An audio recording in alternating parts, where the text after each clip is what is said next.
Supreme court का justice फाइज ईसा की family के खिलाफ FBI को तहकीकात का हुक्म देना गलत था। सुप्रीम कोर्ट ने जस्टिस काजी फाइज ईसा नजरसानी केस का तफसीली फैसला 9 माह बाद जारी कर दिया।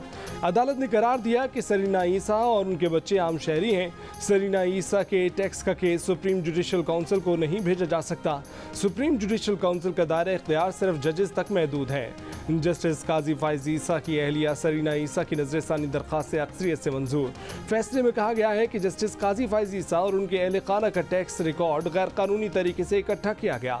चेयरमैन FBI की रिपोर्ट दरअसल जस्टिस फाइज ईसा के खिलाफ शिकायत ही थी। आइन के तहत सरकारी ऑफिसर जजेस के खिलाफ शिकायत दर्ज नहीं करवा सकते। अदलिया की आज़ादी के खिलाफ इकदाम से गैर जानिबदार अदालती निज़ाम की बुनियादें हिल जाएंगी। किसी एक जज के खिलाफ कार्रवाई से पूरी अदलिया की आज़ादी पर सवाल उठता है।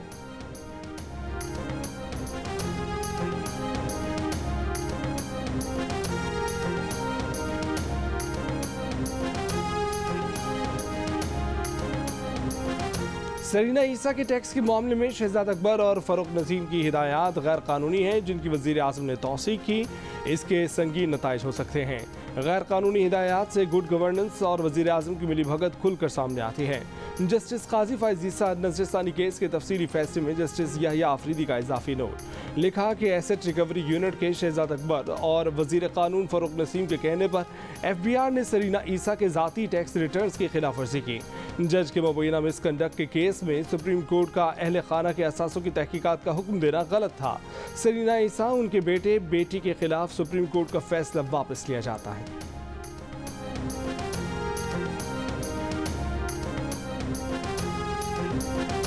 हुक्मरान अब हिल चुके हैं, ये गिरती हुई दीवार है। मौलाना फजल रहमान का तंज, कहा कि मुल्क चलाने के लिए अकल होना भी लाजमी है। मुल्क की मईशत और अमन अमान तबाह हो चुके हैं। कौम को मुर्गियों और कट्टे लेने को कहा जा रहा है, इससे मईशत बेहतर होगी। तमाम मईशत में कौमी सलामती पॉलिसी कैसे मुरतब की जा सकती है। हुक्मरानों के खिलाफ जद्दोजहद जारी रहेगी। 23 मार्च को इस्लामाबाद का रुख करेंगे।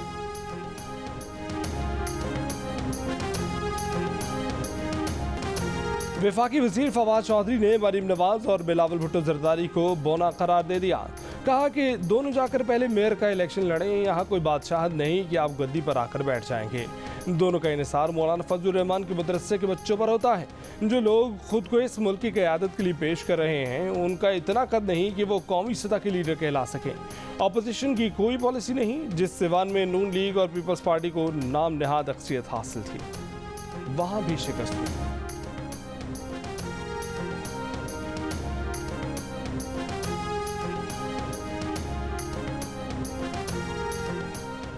पंजाब में बल्दियाती इंतखाबात 15 मई को होंगे। पंजाब बल्दियाती कानून जल्द पंजाब असम्बली से पास करा लेंगे। सूबाई वजीर कानून राजा बिशारत का बयान, कहा कि वजीर आज़म से जुमे को मुलाकात में उन्हें लोकल गवर्नमेंट कानून की तैयारियों से आगाह कर दिया है। PSL के आज के दूसरे मुकाबले में सरफराज अहमद की कोयटा ग्लैडिएटर्स ने बाबर आजम की कराची किंग्स को 8 विकेटों से शिकस्त दी। कराची किंग्स ने पहले बैटिंग करते हुए 113 रन बनाए। कोयटा ग्लैडिएटर्स ने हदफ 2 विकेटों के नुकसान पर हासिल कर लिया।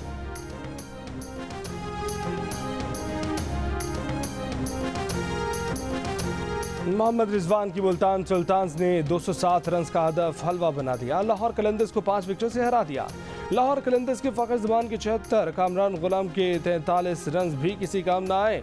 जवाब में मुल्तान के सुल्तान मोहम्मद रिजवान और शान मसूद ने चौकों छक्कों की बरसात कर दी। हारिस रऊफ के आखिरी ओवर में खुशदिल शाह ने धुआंधार बैटिंग करके अपने मद्दाहों का दिल खुश कर दिया। लगातार 3 चौके और फिर छक्का लगाकर मैच फतह कर लिया।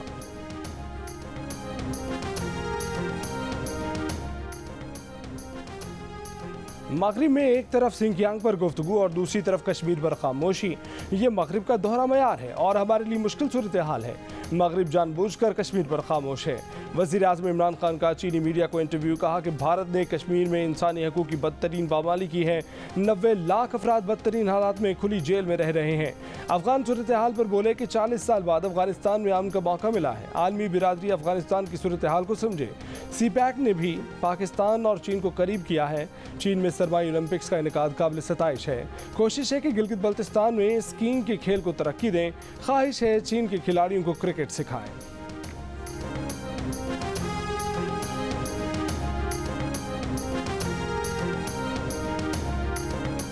3 साल हो गए हैं गवर्नमेंट को आए हुए, इनको सारा पता है, ये हल नहीं करना चाहते हमारे मसाइल। 26 साल हो गए, ना आपको पानी है, ना बिजली है। स्पीकर, मैं पॉइंट ऑफ ऑर्डर पे बात करूं या तवज्जो दिला नोटिस पे, हम इसलिए आए हैं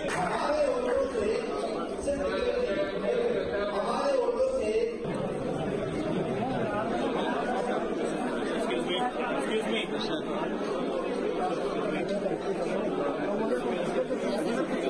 मीडिया को एक भी टाइम देंगे, वो मैं आ रहा हूँ, प्लीज।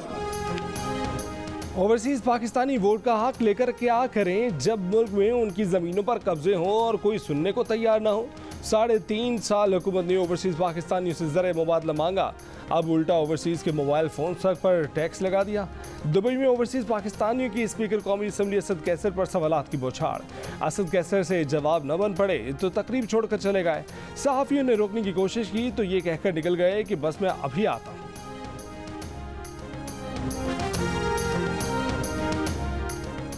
कराची में एमक्यूएम कारकुनों पर इतवार के रोज हुए पुलिस तशद्दुद के खिलाफ एमक्यूएम का 3 तलवार पर एहतजाजी मुजाहरा। फैसल सब्जवारी ने खिताब में कहा कि बहनों की तरफ कोई बढ़ेगा तो वो भी डंडा उठाएंगे, एक बार पुलिस को यहाँ भेज कर तो देखो।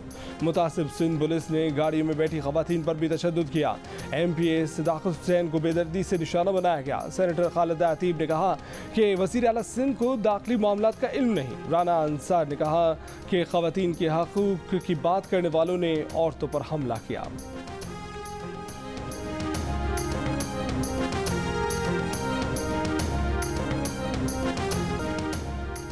Army chief general Qamar Javed Bajwa का तुरबत का दौरा। FC बलोचिस्तान हेडक्वार्टर्स में उन्हें इलाके की सिक्योरिटी सूरत हाल पर तफसीली ब्रीफिंग दी गई। आर्मी चीफ ने कहा कि फ़ौज अमन और खुशहाली के लिए बलोचिस्तान हुकूमत की भरपूर मदद करेगी। आर्मी चीफ ने कैश का भी दौरा किया, वहाँ तैनात एहलकारों से बातचीत की। कैश के शहदा को खैराज अक़ीदत पेश करते हुए उन्होंने कहा कि दहशतगर्दों को इंसाफ के कटहरे तक पहुँचाया जाएगा।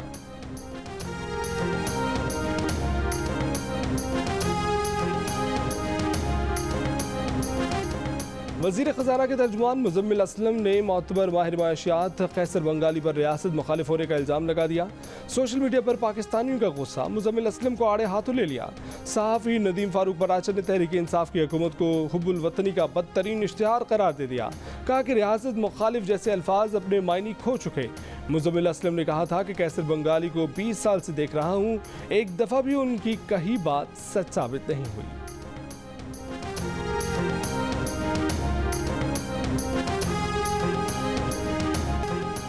कराची के बाद पेशावर कोरोना के निशाने पर। कोरोना के मुस्बत केसेस की शरह 28% हो गई, लेकिन अवामी मकामात हों या पब्लिक ट्रांसपोर्ट या स्मार्ट लॉकडाउन वाले इलाके, कहीं भी SOPs का नामो निशान तक नहीं।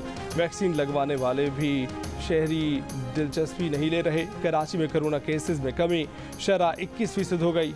मुजफ्फराबाद में शरह 25%, नौशहरा में 23%, इस्लामाबाद में 19%, लाहौर में 17%, कोयटा में 12% और हैदराबाद में 14% रही। मुल्क में कोरोना से मजीद 27 अफराद इंतकाल कर गए। मुस्बत केसेस की शरह 11% से ज़ायद रही।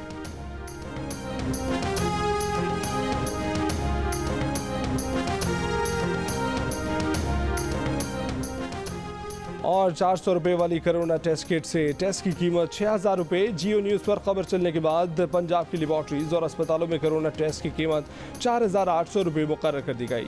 दीगर सूबों की निजी लेबॉर्ट्रीज में शहरी अब भी महंगा कोरोना टेस्ट कराने पर मजबूर। पंजाब हेल्थ केयर कमीशन की नई कीमत पर अमल दरामद न करने वाली लेबॉर्ट्रीज को सील और जुर्माने की हिदायत। जियो न्यूज़ ने प्राइवेट लेबॉर्ट्रीज में कोरोना के महंगे टेस्ट की निशानदेही की थी।